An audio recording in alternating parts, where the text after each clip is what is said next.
Conrad Shaw.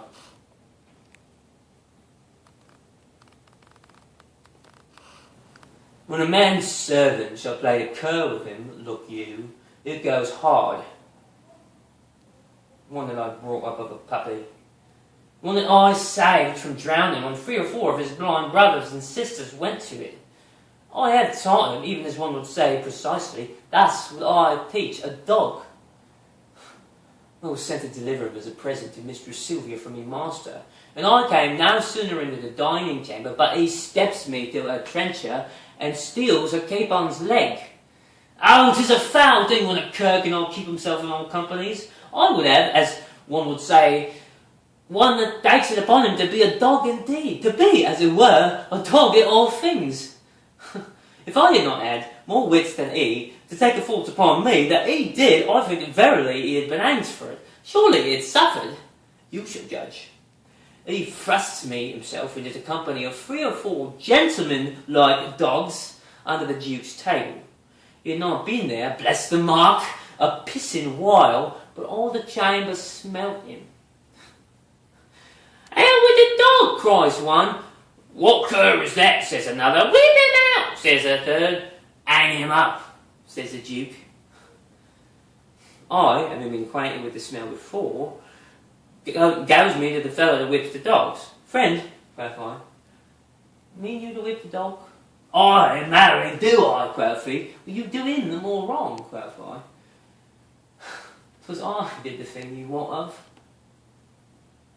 Well, he makes me no more ado, but whips me out into the chamber. Now, what master would do this for his servant? Nay, I'll be sworn I have sat in the stocks for puddings he have stolen, otherwise he had been executed. I have stood on the pillory for geese he have killed, otherwise he had suffered. Thou thinkest not with this now. Nay, I remember the trick you served me when I took my leave of Mistress Sylvia. Did I not mark thee bid me still as I do?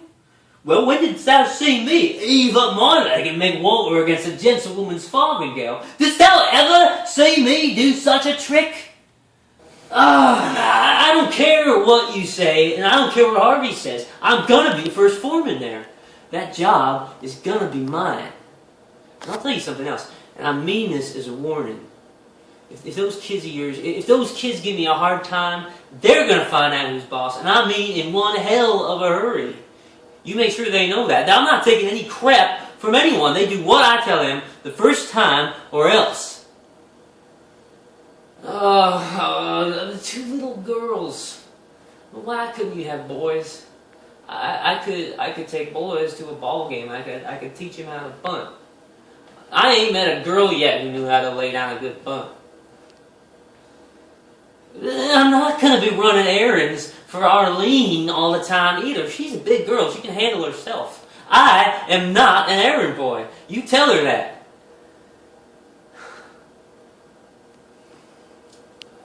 I've always had you around, Lee. I don't know what it's like not having you around, telling me what to do. God damn it, Lee! God damn it. It should be me dying, not you. They're leaving the wrong guy in charge.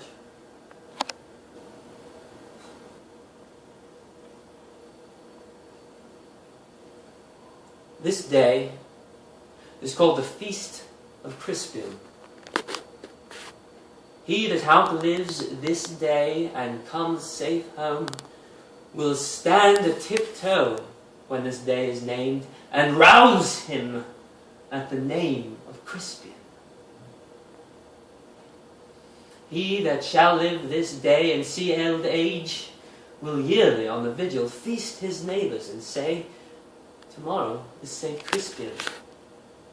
Then will he strip his sleeve and show his scars and say, these wounds I had on Crispian's day. Old men forget, yet all shall be forgot, but he'll remember with advantages what feats he did that day. Then shall our names, familiar in his mouth as household words, Harry the King, Bedford and Exeter, Warwick and Talbot, Salisbury and Gloucester be in their flowing cups freshly remembered. This story shall the good man teach his son, and Crispin shall ne'er go by from this day to the ending of the world, but we in it shall be remembered. We few, we happy few, we band of brothers, for he today that sheds his blood with me shall be my brother. Be he ne'er so vile, this day shall gentle his condition, and gentlemen in England now abed shall think themselves accursed they were not here, and hold their manhoods cheap, whiles any speaks who fought with us upon St. Crispin's day.